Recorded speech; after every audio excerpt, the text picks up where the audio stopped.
नमस्कार दोस्तों, सुबह के 9 बजे हैं और आज हम निकल पड़े हैं हरियाणा में कुरुक्षेत्र के लिए। कुरुक्षेत्र जहां पर महाभारत की लड़ाई हुई थी और कहा जाता है कि आज भी वहां की मिट्टी लाल है। तो मैं गया था, एक बार बचपन में गया था, लेकिन अब कुछ याद नहीं है वहाँ पर क्या क्या देखा क्या नहीं देखा।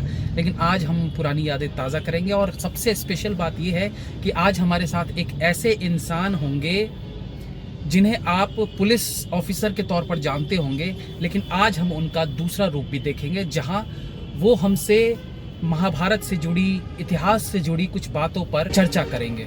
ये देखना बहुत इंटरेस्टिंग होगा और बजाय मैं उनका नाम बताने के आपको सीधा उनसे मिलवाने ले चलता हूँ। तो अभी यहाँ से हम निकलेंगे, 8 किलोमीटर दूर वो हमें मिलेंगे, वहाँ से हम उन्हें पिक करेंगे और फिर हम लोग निकलेंगे। आवाज नीचे, नीचे, नीचे।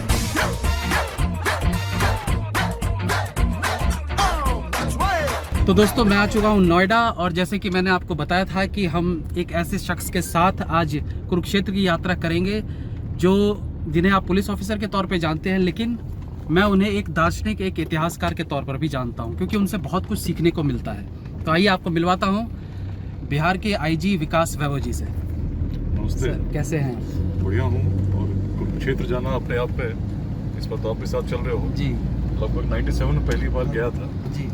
तब ऐसी एक प्रेरणा जगी, कुरुक्षेत्र ने इतना प्रभावित किया कि तब से लगभग हमेशा इच्छा होती है कि जब भी समय मिले एक बार कुरुक्षेत्र के दर्शन जरूर करें।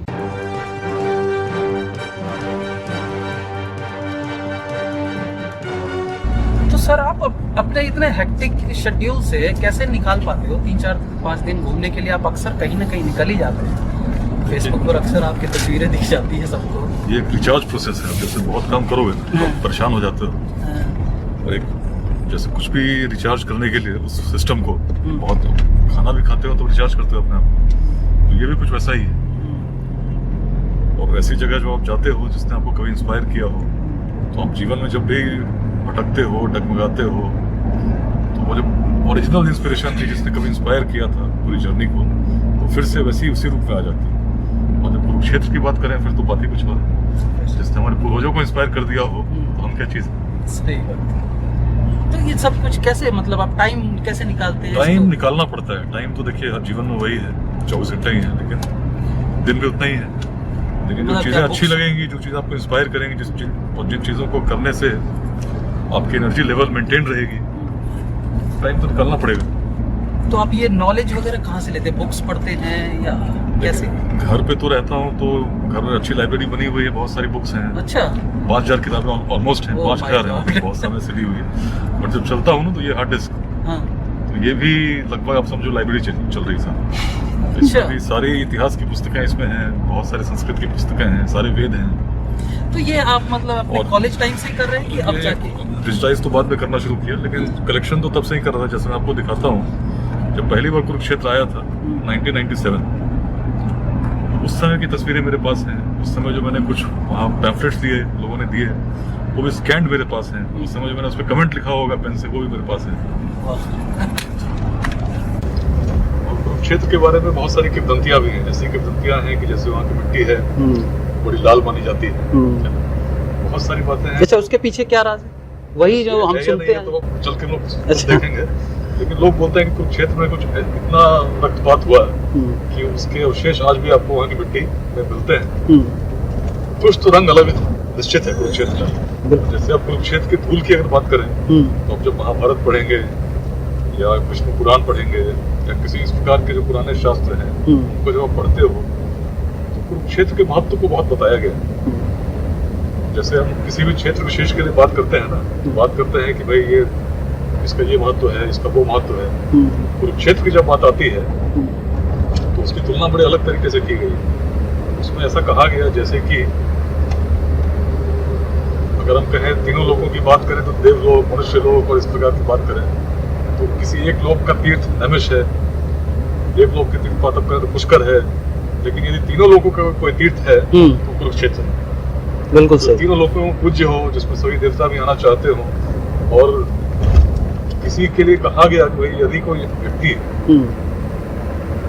भले कुरुक्षेत्र ना जा सका, परंतु यदि कुरुक्षेत्र की उड़ती हुई धूल की कण भी उस पर पड़ गई तो जीवन सफल हो गया।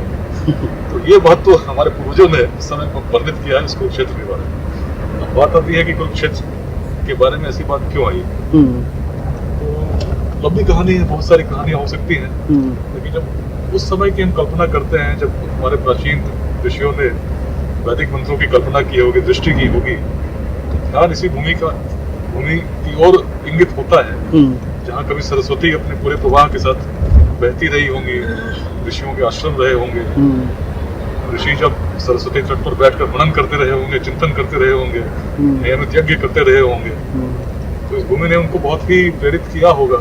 और राजा कुरु के नाम से प्रसिद्ध क्षेत्र जहाँ उन्होंने कभी हल चलाया हो, निश्चित इंगित करता है कि वहाँ पर लोग बसे, बड़ी संख्या में बसे। और धर्म क्षेत्र कहने का कारण यही है कि नित्य जो लोग बसे वो बाकी लोगों से भिन्न थे। नित्य धार्मिक अनुष्ठान जैसे कि यज्ञ, और इसको तो कुरुक्षेत्र ब्रह्मा की विधि कहा जाता है। ब्रह्मा ने जब पूरी सृष्टि की रचना की तो कुरुक्षेत्र से ही की, और ब्रह्म सरोवर उसका आज भी प्रतीक रूप है। बिल्कुल, आर्यों के वेदों के उद्गम स्थल के रूप में इसको हम जानते हैं। तो सरस्वती और दशावती के बीच का जो क्षेत्र है, इसने प्राचीन काल में हमारे पूर्वजों को इतना इंस्पायर किया, इतनी प्रेरणा जागृत की कि उन लोगों ने जब उसके महत्व को वर्णित किया तो इस प्रकार से किया। तो आज भी जब आप जाएंगे ना, तो आप जाएंगे तो आप देखेंगे बिल्कुल एक अलग सी अद्भुत सी शांति है वहाँ पर। और उसको किंवदंती के रूप में आप चाहे रक्तपात से जोड़ लें या आप उसके महत्व से जोड़ लें। यह बड़ी अजीब बात है, जहाँ पर इतना रक्तपात हुआ वहाँ आज एक अजीब सी शांति, सुकून मिलता है। लेकिन जब हमारा माइंड उसको विजुलाइज करता होगा, तब क्या वो शांति तब भी बनी रहती होगी? एक खलबली मचती होगी ना अंदर की, यहाँ पर ये सब घटित हो चुका है। सबसे जो बड़ी बात है, मैं जब सोचता हूँ उस तरह से देखता हूँ, रक्तपात होना या उस प्रकार का युद्ध होना एक अशांति का लक्षण है, जिसमें दिखता है कि बिल्कुल कोलाहल मचा हो, वैसा हो। परंतु महाभारत का जो युद्ध हुआ वो शांति का प्रतीक है और धर्म का प्रतीक है। वो प्रतीक है युद्ध की जो दृष्टि है, इस प्रकार की नहीं है कि युद्ध केवल विनाश के लिए हो रहा है या युद्ध कुछ अर्जित करने के लिए हो रहा है। युद्ध केवल इसलिए हो रहा है क्योंकि युद्ध धर्म है। और जब भगवान श्री कृष्ण कहते हैं कि वैसा नहीं था, कि तुम नहीं थे, ये राजा लोग नहीं थे, ये अन्य लोग नहीं थे, सब तो यही थे। लेकिन अभी जो परिस्थिति है, इस परिस्थिति में क्या होना चाहिए वो सब धर्म के अधीन है। और कुरुक्षेत्र जो है, इस पूरे युद्ध को अगर हम देखें तो युद्ध में बहुत सारी चीजें हुई, बहुत सारी चीजों में पहले नियम बनाए गए। कई स्थानों पर ऐसा भी हुआ जब नियम थे उनका उल्लंघन भी होता है। परंतु एक दृष्टि जो थी यह थी कि धर्म के संस्थापना के लिए ये युद्ध चल रहा है और ये युद्ध आवश्यक है। इस युद्ध का कोई और विकल्प नहीं है।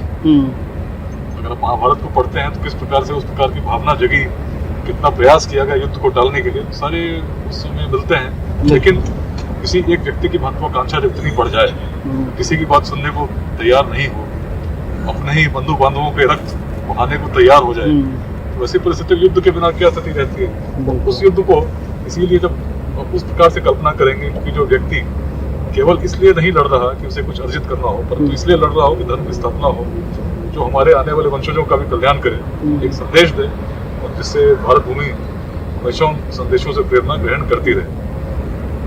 तो कुरुक्षेत्र की बहुत सारी कहानियां हैं। जैसे अब आप जब पूरा युद्ध हो गया और भीष्म पितामह इसी कुरुक्षेत्र के मैदान पर बाणों की शैया पर लेटे थे, उस समय कोई बचा नहीं था, सारे कौरवों का विनाश हो चुका था। पांडव अपने राज्यारोहण की तैयारी कर रहे थे, परंतु तब भगवान श्री कृष्ण ने कहा कि यदि भीष्म पितामह चले गए तो जो भी जानते हैं कि उनसे बड़ा तत्व ज्ञाता कोई है नहीं, तो अपने में लेकर चले जाएंगे।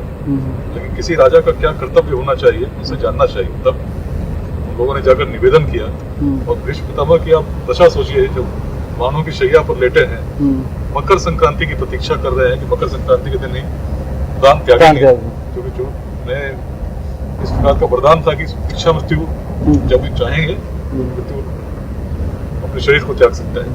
उस परिस्थिति में कितने चोटिल रहे होंगे, जख्मी रहे होंगे, परंतु उन्होंने सारे धर्म का संदेश दिया। और जब आप पढ़ते हैं उसको, तो महाभारत में सारे संदेश ऐसे हैं जो आज भी हमारे राजधर्म को, जिस प्रकार के हमारे आचरण होते हैं, व्यवहार होते हैं, उसको प्रेरित करते हैं। हर घर में जिन चीजों को हम आदर्श रूप में मानते हैं, उनका मूल स्रोत कहीं न कहीं आपको महाभारत में मिलता है। एग्जैक्टली। तो इस भूमि में कितनी प्रेरणा होगी, आज भारत के हर घर में संचारित हो रही है। हर घर में लोग उस आदर्श को लेकर जी रहे हैं। गांव में भी आप बैठते हो तो लोग चर्चा करते हैं महाभारत की, और महाभारत की एक छोटी छोटी कहानी भी आपको प्रेरित करती है। अपने भीष्म पितामह नहीं चाहते थे कि पांडवों का नाश हो, अच्छा। लेकिन अपने धर्म के अधीन थे। उनका धर्म था कि कौरवों के सेनापति थे। तो उस धर्म को मन में ग्रहण करते हुए अपने कर्तव्य को जिस प्रकार से उन्होंने किया, उसमें कहीं कोई कमी नहीं थी, पूरी ऊर्जा उन्होंने लगा दी। बिल्कुल। और तब पांडवों को लगने लगा कि युद्ध को जीतना तब तक संभव नहीं है जब तक भीष्म इस सेना का नेतृत्व करते हो। और तब किसी भी युद्ध में नीति बनती है। और नीति क्या बनती है? नीति वो बनती है कि शत्रु पक्ष की कमजोरी क्या है, इसको जानने का प्रयास होता है। तो जो बात आपने कही लगभग कुछ वैसा ही प्रयास, एक कथा उस समय भगवान श्री कृष्ण ने बताई कि इस प्रकार की बात है, भीष्म से जाकर चर्चा हुई और लगभग उस प्रकार की जो बात आपने कही वो किया गया। और युद्ध तो अर्जुन और भीष्म के बीच ही होना था। बीच में शिखंडी दिखे और भीष्म उस समय जो उनका उग्र रूप था उस समय के लिए रुका। तो वो एक क्षण जो होता है ना, वो बड़ा महत्वपूर्ण हो जाता है। एक क्षण में युद्ध में यदि आप चूकते हो, आपकी जो ऊर्जा है, जो तत्परता है, जो जिस प्रकार का आपके अंदर अलर्टनेस होनी चाहिए वो नहीं रहे, तो वही तो खोजता है। तो कुछ वैसे ही बात महाभारत में हुई। उस समय जब भीष्म को बताया जाता था कि जब तक भीष्म के हाथ में तीर और धनुष रहेगा उनको कोई पराजय नहीं कर सकता। अगर उन्होंने रख दिया उसको, रख दिया या रुक गए, हाँ, तो वही हुआ। इतनी ऊर्जा थी, जबकि उनकी उम्र क्या रही होगी, सबसे वृद्ध वही थे। लेकिन भीष्म की बात ही अलग थी। सबसे जब कौरवों की सेना को का नेतृत्व वो कर रहे थे, तो महाभारत वगैरह पढ़ोगे तो पाओगे कितना भीषण उन्होंने उनके द्वारा नुकसान पांडवों की सेना को पहुंचाया गया। और तब जब देखा उन्होंने कि अब कोई उपाय नहीं है, फिर इस प्रकार की नीति का सहारा लिया गया। संदेश यही है महाभारत में, जब आप करते हो एक तो भीष्म से सीखो आप, हृदय में इच्छा कहीं नहीं होगी कि पांडवों का नुकसान करें। अच्छा, उन्होंने वचन ये भी दिया था कि मैं सिर्फ सैनिक मारूंगा, पांडवों को हानि नहीं पहुंचाऊंगा। बहुत सारी कहानियां तो छोटी छोटी बातें, कोई व्यक्ति इतना गिरा हो, परंतु फिर भी जब भीष्म युद्ध करते हैं, मन में भले है कि नहीं मारना है, परंतु युद्ध में कोई कमी नहीं करते हैं। तो युद्ध इस प्रकार का भीषण युद्ध होता है। बहुत सारी चीजें सीखने वाली इसलिए हैं। हम सोचोगे उस समय के संसार में जो बाकी संस्कृतियां रही होंगी या संस्कृति अगर नहीं भी रही होंगी, तो किस प्रकार के भाव लोगों को प्रेरित करते थे। हमारे लोग तो इतने बड़े दार्शनिक थे, युद्ध में भी दर्शन देखते हैं। जिस युद्ध में किसी व्यक्ति को केवल राज्य दिखता हो, स्त्रियां दिखती हो, घर द्वार दिखते हो, इस प्रकार का होगा, इस प्रकार का सुख हम भौतिक सुख प्राप्त कर सकते हो। हमारे जो लोग हैं, हमारे जो पूर्वज थे, वो इतने थे कि भाई उसमें भी वो कुछ दर्शन देखते थे। तो देखते थे ये तो कुछ है ही नहीं। बिल्कुल। मैं अगर युद्ध में लड़ रहा हूँ तो केवल इसलिए युद्ध के लिए तत्पर हूँ क्योंकि ये मेरा धर्म है, मुझे कुछ अर्जित नहीं करना। सब बिल्कुल ऐसा क्षणिक है। इस विचार के साथ आप युद्ध के मैदान में जब जाओगे तो आप सोच सकते हो कि आप सैनिक तो हो लेकिन दार्शनिक भी। यही प्रेरणा, इसी प्रकार का इंस्पिरेशन क्षेत्र देती है कि जो भी आप करते हैं वो आप करो, लेकिन हमेशा जानते हुए करो। जैसे उसको कहते हैं तो उपनिषदों में कहा गया, तेन त्यक्तेन भुजिथा, त्याग भाव से तू इसे भोग। संसार के सारे सुखों का भोग करो, लेकिन सत्य जानो कि वे सत्य क्या है। ये सारे सुख जो है क्षणिक है। ईशावास्यमिदं सर्वम यत् किंचन जगत्याम जगत, तेन त्यक्तेन भुजिथा मां विदं कस्य सिद्धं। किसी प्रकार के स्वार्थ से होना नहीं। ये प्रेरणा जो जगती है कुरुक्षेत्र की भूमि से जगती है। जब पूर्वजों को याद करते हो और संकल्प कैसे कैसे संकल्प, जो दवाओं के संकल्प को याद करो। कुरुक्षेत्र की जब बात करते हैं तो परशुराम की याद आती है। परशुराम ने 5 कुंड बनाए रक्त से, जिनको भरा गया और बाद में उनके ही पितरों के कल्याण से वो रक्त जो है बाद में सरोवरों में परिवर्तित हो गया। लेकिन वो कैसा संकल्प रहा होगा, किस प्रकार की परशुराम की अंदर से वो दावानल की भांति हृदय के अंदर अग्नि हो गई जो संहार में लग गए। बिल्कुल। कैसे उनको शांत किया गया होगा, हम सोच सकते हैं। सारी कहानियां आपको कुरुक्षेत्र में मिलेंगी। हम जाएंगे तो हमारी जो प्राचीन भूमि रही, जो वेदों की रचना हुई, मंत्रों की दृष्टि हुई, उसका बहुत बड़ा भाग कुरुक्षेत्र में ही हुआ। और इसीलिए इसको धर्म क्षेत्र कहते हैं। अब कल्पना कीजिए, अभी तो हम जाएंगे तो हम देखेंगे लोग हैं कुछ, लेकिन कभी इसी मिट्टी पर ऋषियों के आश्रम रहे होंगे। दैनिक तीनों सपनों में यज्ञ चलता रहता होगा। दूर दूर से लोग आते होंगे, उनसे प्रेरणा ग्रहण करते होंगे। मंत्रोच्चार से भूमि गूंजती होगी। क्या भूमि रही होगी।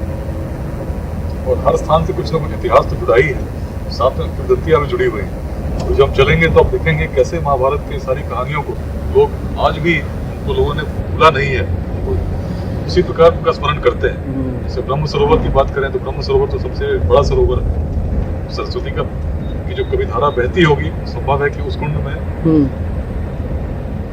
बाद में कुंड का निर्माण हो गया हो, सरस्वती सूखती चली गई। जैसे बहुत सारे छोटे छोटे कुंड मिलते हैं।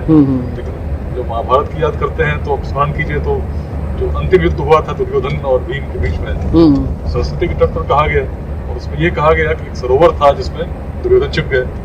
कुछ तो लोग तो ये भी मानते हैं कि ब्रह्म सरोवर ही वो सरोवर था जिसमें दुर्योधन छिपे थे। और उन कहानियों से लोग उन क्षेत्रों को आज भी जोड़ते हैं, लोगों के स्मरण से विलुप्त नहीं हुई है। लोग मानते हैं कि यही वो स्थान था। बहुत सारी चीजें हैं जो प्रेरित करती हैं, मगर मैं उस प्रकार से देखता हूँ कि जब बिल्कुल शांत चित्त से जाओ तो कुछ न कुछ संदेश आपको अंदर से प्रेरित करेंगे। और किसी प्रकार का स्वार्थ या मोह या उस प्रकार की भावनाएं जिसके कारण व्यक्ति छोटे छोटे चीजों में उलझा रहता है, इससे निकल कर कुछ बड़ा सोचने के लिए प्रेरित करती है। युद्ध के मैदान में अर्जुन की आप कल्पना कीजिए, क्या मनोदशा रही होगी, कितना द्वंद रहा होगा। जब अपने ही बंधु बांधव सामने दिखते रहे हो, उस द्वंद में उस प्रकार निकलना कि जानो कि तुम्हारा धर्म क्या है, जानो कि कौन सी ऐसी चीज है जो सदैव है, कौन सी ऐसी चीज है जो क्षणिक है। इस प्रकार का भेद करना, और उस भेद को इस प्रकार से करना कि युद्ध में भी जब जाते हो एक दार्शनिक विचार लेके जाते हो जिसकी आप किसी और संस्कृति में कल्पना नहीं कर सकते। कुरुक्षेत्र उसका प्रतीक है। मेरी जो ये लैपटॉप है ना, इसमें सारी चीजें चलती हैं। जैसे मैंने आपको बताया घर में इतनी किताबें हैं, लेकिन कहीं बाहर चलना हो, जितनी भी चीजें मैंने कभी देखी होंगी, जब पहली बार जब कुरुक्षेत्र गया था तो ये पैम्फलेट मुझे मिली थी। अब देखिए, the place where Brahma created the universe, historic Mahabharata war, the site of the historic Mahabharata war. ये मैंने उस समय लिखी थी। इसको मैंने स्कैन किया, छोटी छोटी बातें में लिखता था किस प्रकार से आप कुरुक्षेत्र पहुंचेंगे। वाह, पूरी तैयारी कर रखी है। तो जब भी कहीं जाता हूँ, जब पहले कभी गया तो सारी चीजें मेरे पास रहती हैं। जैसे आप उसमें देखिए, जो बात मैंने आपसे कही कि नैमिष गुजरात में है, वो कहाँ का, वो पृथ्वी का तीर्थ है। पुष्कर, जो आप जानते हैं अजमेर के पास अजमेर है, उसके पास वो अंतरिक्ष या द्विलोक उसका तीर्थ है। लेकिन जो कुरुक्षेत्र है, ये तो तीनों लोगों का तीर्थ है, पृथ्वी का हो, आकाश का हो, और ये कुरुक्षेत्र तीनों लोगों का तीर्थ माना गया। ब्रह्मा ने जब यज्ञ किया था, ये उनकी विधि रही, ऐसी मान्यता है। और बहुत सारी मान्यताएं पुराणों में पढ़ते हैं। कुरुक्षेत्र के बारे में वो चलेंगे, और जब इस भूमि पर आप चलेंगे तो कुछ ना कुछ आपको संचारित होता हुआ दिखेगा। अपने पूर्वजों का आप स्मरण करेंगे तो मन में एक ऐसी अद्भुत भावना जगेगी कि आपको लगेगा कि जिस परंपरा का निर्माण हमारे पूर्वजों ने किया, उसको धारण करके आज भी उस भूमि पर उनके वंशज चल रहे हैं। और वो प्रेरणा आज भी प्रेरित करती हुई भारत भूमि को विश्व गुरु बनाने के लिए तत्पर है। जो कमियां बीच में हुई, इतिहास के अवशेष भी मिलेंगे। थानेश्वर की बात करेंगे तो सम्राट हर्षवर्धन का स्मरण आएगा। जब ह्यून-त्सांग भारत आए थे, थानेश्वर में हर्षवर्धन हुआ करते थे। एक प्रकार की परंपरा थी, परंतु उसके बाद बहुत चीजें बदली, बदलती चली गई। कुरुक्षेत्र में भी भीषण नरसंहार हुआ। जो परंपरा थी कई प्रकार से बाधित हुई, बहुत सारे मंदिर ध्वस्त हुए, उसके भी प्रमाण आपको देखने को मिलेंगे। लेकिन जो ओरिजिनल स्पिरिट थी कुरुक्षेत्र की, वो नष्ट ना हो सकी। वो प्रेरित करती रही। जो सारी समस्याएं थी वो कालांतर में नष्ट हुई, और आज वो प्रेरित कर रही है कि जिस प्रकार से हमारा इतिहास था, हमारी विरासत थी, उससे बहुत अच्छे उज्जवल भविष्य का निर्माण करें। और ये संदेश आपको कुरुक्षेत्र जाने पर निश्चित मिलता है। बहुत सारा ज्ञान हमें इनसे आज मिलने वाला है, जो आप भी। तो हम पहुंच चुके हैं कहीं करनाल के आसपास, और हमेशा की तरह सीरियस दिखने वाले सर अभी भी किसी चीज़ में बिजी हैं। मैं इनसे पूछना चाहूँगा कि इतने आप सीरियस लगते हैं, आप अपने एंजॉयमेंट के लिए क्या करते हैं? गाना गाते हैं, फिल्म देखते हैं, या कुछ और करते हैं? मुझे यात्राएं करना पसंद है। जैसे आपके साथ चल रहा हूँ जी, तो अंदर से बहुत प्रसन्नता हो रही है।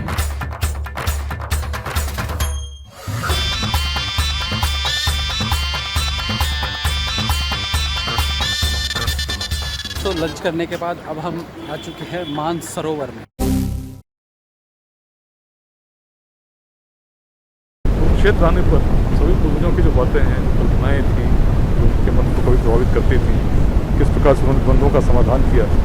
सबसे बड़ी बात, जो युद्ध हुआ, युद्ध विजय प्राप्त करने हेतु नहीं था, परंतु युद्ध केवल इस ध्येय से था कि मेरा धर्म क्या है। और किसी की मन में उस प्रकार की कोई अभिलाषा नहीं थी, लेकिन बिना सब कुछ जानते हुए लोगों ने युद्ध किया। भीष्म के चरित्र को देखें, भीष्म नहीं चाहते थे कि उस प्रकार का रक्तपात हो, संहार हो, परंतु उन्होंने किया। तो दायित्व दिया गया, आप सेनापति हो, बहुत सेना को आप नेतृत्व प्रदान करना है, उन्होंने उसमें कोई कमी नहीं की। अंततः उनको भी युद्ध मैदान से हटाने के लिए एक नीति रचनी पड़ी। अभी आपने इंद्रदेव की बात की, तो जाहिर बात है कि अर्जुन की बात चलनी चाहिए इसमें। अर्जुन को लेकर आप किस तरीके से देखते हैं उनके पास? देखिए, अगर महाभारत आप पढ़ेंगे, सबसे ज़्यादा आपको लगेगा कि जो नायक है अर्जुन ही है। अर्जुन है, इसलिए कि सबसे अधिक उल्लेख यदि किसी के युद्ध का आता है, किसी की यात्रा का आता है, उनके वृत्तांत लिखे जाते हैं, उनके चरित्र को परिभाषित करने का प्रयास किया जाता है, तब सबसे जो मूल रूप से यदि हम देखें द्रौपदी को विजय स्वयंवर प्राप्त किसी ने की तो अर्जुन ने की। सारी चीज़ों में अर्जुन है, नेतृत्व जो कर रहे हैं अर्जुन ही कर रहे हैं। परंतु पूरी कथा के पीछे यदि कोई है भगवान श्री कृष्ण, तो ये बड़ा ही इंटरेस्टिंग है किस प्रकार से नायक कोई और है लेकिन असली नायक कोई और है। दोस्तों ये हम आ चुके हैं ज्योति सर, और ये भी महाभारत के महत्वपूर्ण स्थानों में से एक है। आइए अंदर जाते हैं और देखते हैं फिर क्या कुछ देखने को मिलता है।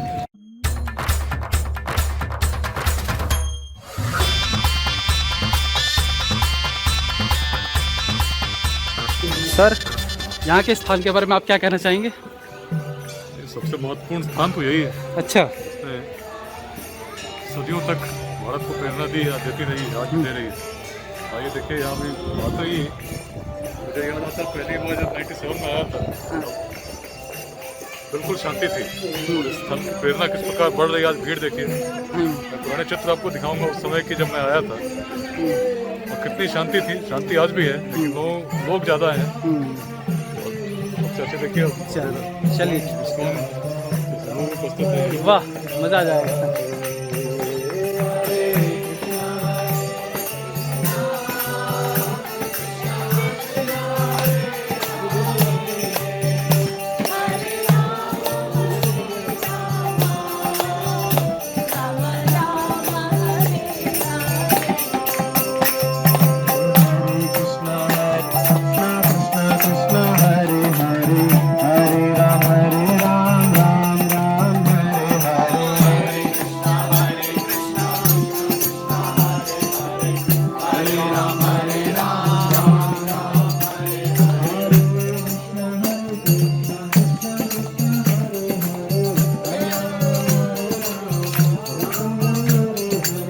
देख रहे हैं कितना अच्छा माहौल लग रहा है, बहुत अच्छा संगीतमय माहौल है। और हमारे साथ जो भाई साहब हैं, ये फोन पर लगे हुए हैं।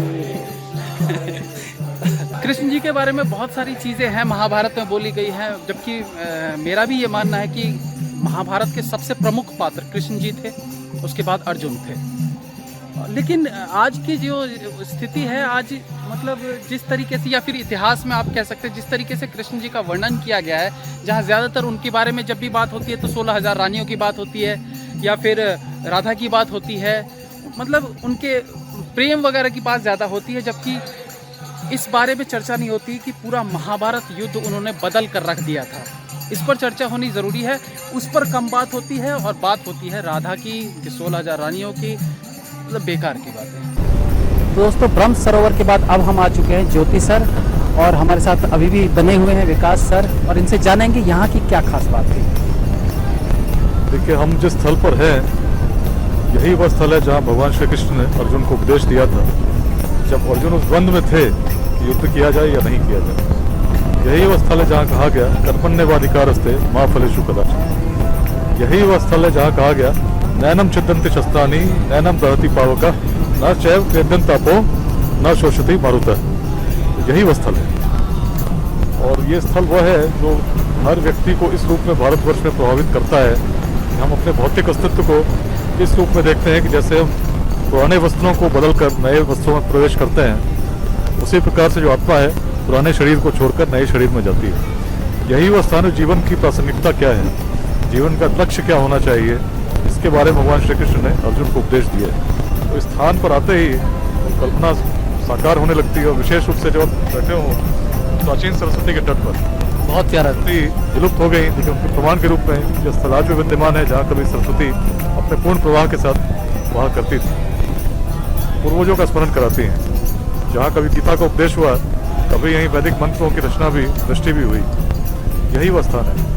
उस कुरुक्षेत्र में हम लोग बैठे हैं, और जो प्रेरणा है वो इतनी अद्भुत तरीके से प्रेरित करती है कि भारत को, भारतवर्ष के लिए, हर भारतीय को कुछ करने के लिए एक संदेश देती है। उस संदेश को यदि हम ग्रहण करें तो जीवन में जो छोटे छोटे स्वार्थों से प्रभावित होते हैं, छोटे छोटे वादों से ग्रसित होते हैं, सोचते हैं हर चीज़ में स्वार्थ से प्रेरित होकर कुछ सोचते हैं, उससे हटकर जीवन की प्रासंगिकता क्या है, उस किस प्रकार से उस रूप में हम जिएं की संतुष्टि मिले, जो लक्ष्य बड़ा लक्ष्य है उसको तय करें। यह संदेश इस स्थल से हमको मिलता है। हिंदू धर्म में गीता का एक विशेष स्थान है, विशेष महत्व है। आप गीता को किस प्रकार से अपने जीवन से कनेक्ट करके देखते हैं, या किसी भी मानव जीवन से कनेक्ट करके किस प्रकार से उसे देखते हैं? देखिए, गीता महाभारत का सबसे महत्वपूर्ण अंग है, जो बहुत छोटा भाग है, लेकिन छोटा होने के बावजूद भी जीवन का हर दर्शन उसमें विद्यमान है। इसीलिए गीता को हमारे दार्शनिकों ने, सभी ने सबसे महत्वपूर्ण बताया। मैं जब देखता हूँ उस रूप में, तो जो बिल्कुल छोटे से भाग में एक संकलन, जो जीवन के हर प्रश्न का जिसमें समाधान हो, वो श्रीमद् भगवद गीता में है। आदिशंकर ने भी लिखा कि जीवन में यदि कुछ भाग गीता के भी नहीं पढ़े तो जीवन में किया क्या। ये सरस्वती है जो बगल में आप देख रहे हैं, सरस्वती का तट है। सरस्वती तट। बहुत सारी चीज़ें हैं बात करने के लिए, और हम करेंगे भी, काफ़ी सारी चीज़ें पे कर चुके हैं, उस पर और करते रहेंगे। तो कौन सी कहानी, कौन सा किस्सा है जो आपको सबसे ज़्यादा इंस्पायर करता है?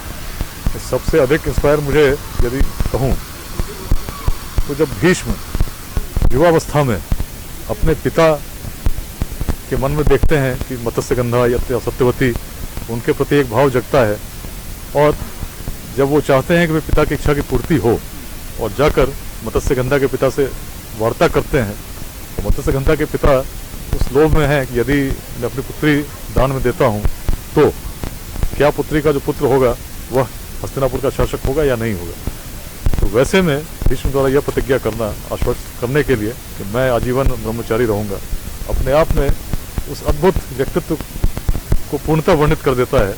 जो युवावस्था में तो हर आदमी के मन में क्या क्या सपने आदमी पाल कर रखता है, क्या नहीं सोचता, और वह भी तब जब हस्तिनापुर का उत्तराधिकारी उससे बढ़िया कोई नहीं हो। इस प्रकार का वह त्याग करे, और त्याग केवल वही नहीं रहा, जो संकल्प लिया हो तो उन्होंने लिया ही लिया, लेकिन हस्तिनापुर के प्रति उनकी श्रद्धा, उनकी निष्ठा, उनका जो दायित्व बोध था कभी कम नहीं हो। ऐसे लोगों की आवश्यकता है जब राष्ट्र निर्माण की बात करते हैं। राष्ट्र के प्रति उनकी श्रद्धा में, उनकी निष्ठा में, उनके दायित्व बोध में कमी न हो, और किसी प्रकार का स्वार्थ नहीं हो जब बात राष्ट्र की है। और ये बात आज के युवाओं को आप देखिए, तो जैसे अभी कुछ दिनों पहले हम बात कर रहे थे कि वैलेंटाइंस डे मनाना चाहिए या पुलवामा शहीद दिवस मनाना चाहिए, इस पर वाद विवाद हो रहा था। अरे भाई, आप कुछ भी मनाइए, पर राष्ट्र से बढ़कर कुछ है क्या? तो भावनाएं कहाँ से आती हैं? हमारे पूर्वजों ने तो इसको जी कर दिखाया है, करके दिखाया है, और भीष्म पितामह से बढ़कर इससे सशक्त उदाहरण क्या हो सकते हैं। तो ऐसे जिनके पूर्वज रहे हों, आज के युवा यदि द्वंद्व में हैं, तो जान लो भाइयों, भारतवर्ष प्राचीन काल में यदि जिसको हम उत्कृष्ट मानते हैं उसकी विरासत को, उसके कारण हमारे पूर्वजों का आचरण था। उन्हीं के हम वंशज। इस भूमि के संदेशों को ग्रहण करें, उनको आत्मसात करें, निस्वार्थ भाव से कुछ आंशिक भी योगदान देंगे, तो जो समस्याएं हैं आज की, जिसको लेकर हम चिंतित रहते हैं, कोई कहता है रोजगार की समस्या है, कोई कहता है लोग पढ़ाई नहीं करते, विद्या ग्रहण में समस्या हो रही है, ये सारी समस्याएं अदृश्य हो जाएंगी यदि उस प्रेरणा को अपने आत्मसात किया, जिसको कभी हमने महाभारत में हर योद्धा के रूप में देखा है।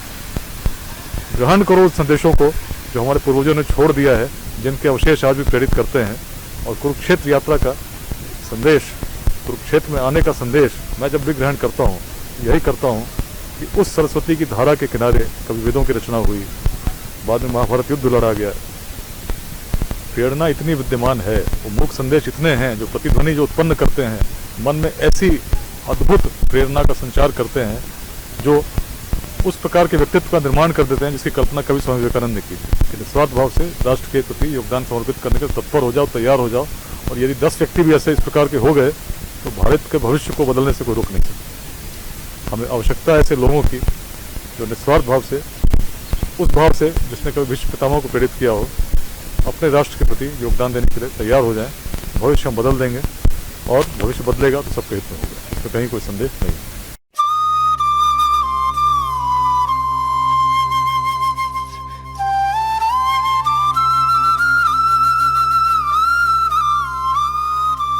सर, अगला प्रश्न मेरा है जुड़ा हुआ सरस्वती से, क्योंकि इस पूरे अपने इंटरव्यू के दौरान हमने सरस्वती शब्द कई बार सुना, और अभी सरस्वती तट से भी होकर आए हैं। तो ऑल इन ऑल अगर एक शब्द में कहा जाए तो सरस्वती का तथ्य क्या है, महत्व क्या है इसका? देखिए, भारतीय संस्कृति को यदि समझना हो और बहुत सारे प्रश्नों को उत्तर ढूंढने हो, तो उनका उत्तर सरस्वती में ही मिलता है। सरस्वती को आज हम ज्ञान की देवी के रूप में मानते हैं, हर विद्यार्थी पूजा करता है, परंतु ये कैसे हुआ, क्यों हुआ, इस पर विचार करना चाहिए। सरस्वती को देवी रूप में ऋग्वेद में ही हम लोगों ने उनका नमन होते देखा, उनके प्रति ऋषियों को अर्पण करते देखा। कारण था कि सरस्वती कभी विद्यमान थी, बहा करती थी और उनके तटों पर ही वेदों की रचना हुई, मंत्रों की दृष्टि हुई। बाद में सरस्वती विलुप्त हो गई। तो बहुत सारे अगर हम पढ़ेंगे इतिहासकारों को तो कहते हैं कि 1500 BC में आर्य भारत आए, उन्होंने आक्रमण किया, सिंधु घाटी सभ्यता को नष्ट कर दिया और इस प्रकार की बहुत सारी बातें हैं। जब सरस्वती के बारे में हम जानते हैं तो पाते हैं कि कैसी बेवकूफ़ी की बातें हैं। अरे भाई, यदि आप पढ़ोगे और उस प्रकार से जो पैलियो चैनल्स हैं उनके अध्ययन करोगे, आज के सैटेलाइट इमेजरी को देखोगे, रेडियो कार्बन डेटिंग करोगे, हम पाते हैं कि 3000 ईसा पूर्व के आसपास सरस्वती का सूखना प्रारंभ हो चुका था और 2300 BC आते आते तक लगभग सूख चुकी थी। 1900 BC में तो पूर्णतः सूख चुकी थी। तो धीरे धीरे सरस्वती के जल स्तर में कमी आती गई। महाभारत जब हम पढ़ते हैं तो हम पाते हैं कि सरस्वती का जल कम होना प्रारंभ हो चुका था। तो तभी जब बलराम जाते हैं तो विनाशन तीर्थ पर वो पाते हैं एक स्थान जहाँ सरस्वती अंडरग्राउंड हो रही हैं, भूमिगत हो रही हैं और उसके बाद वहाँ पर जाकर फिर निकलती हैं। महाभारत में क्या बात निकल के आई कि मृत्यु से बढ़कर यदि कोई बात है तो अपमान है। यदि आप किसी संस्कृति को नष्ट करना चाहते हैं, उसके स्वाभिमान को नष्ट कर दो, उसके मूल सांस्कृतिक मूल्यों को नष्ट कर दो, जो चीज़ें उसे गौरवान्वित करती हैं नष्ट कर दो। सरस्वती जिस प्रेरणा का जन्म देती हैं, एक सभ्यता का जन्म देती हैं, आप कहो कि सरस्वती तो कभी थी ही नहीं, आप विलुप्त नदी मत को, आप तो कहते हैं कि भाई सरस्वती थी ही नहीं, वो कपोल कल्पना मात्र है। जबकि उसके सारे प्रमाण मिलते हैं। आप कुरुक्षेत्र आते हो तो उसके घाट मिलते हैं, कालीबंगा जाते हो वहाँ मिलते हैं, राखीगढ़ी जाते हो वहाँ मिलते हैं, प्रमाण मिलते हैं। आप कहते हैं कि है ही नहीं। तो इसका मतलब क्या है? जो मूल तत्व भारत को परिभाषित करते हैं उनके बारे में आप इस प्रकार की बात करते हैं। जो हमारे कुछ लोगों ने कह दिया कि घर में महाभारत रखोगे तो महाभारत जैसा युद्ध हो जाएगा। ये तो नेगेटिव क्या हो सकता है? तो जिस भी दुष्ट ने ऐसा कार्य किया होगा, जो पंचम वेद जिसको हम कहते हैं, उसके बारे में इस प्रकार की अवधारणा बना दी कि लोग महाभारत से दूर भागते हों, जिसमें सारे संस्कृति का सार हो, तो प्रेरणा विद्यमान हो, तो कहीं न कहीं हमारी सांस्कृतिक मूल्यों को नष्ट करने की एक बड़ी विशाल साजिश जिसको हम कह सकते हैं चल रही है। सावधान रहने की आवश्यकता है। मूल तत्वों को जानने के लिए स्थलों का भ्रमण करें, मूल ग्रंथों का अध्ययन करें और भारत की जो विरासत है उसको आत्मसात करते हुए आगे बढ़ें। स्थलों का भ्रमण करें, इसी तरीके से हम अपनी संस्कृति को बचा सकते हैं और जो हमें गलत इतिहास हमारे सामने पेश किया गया है उसकी सच्चाई को जान सकते हैं। इसी प्रकार की और भी जानकारी हम आगे भी लेते रहेंगे विकास सर से। तब तक के लिए नमस्कार।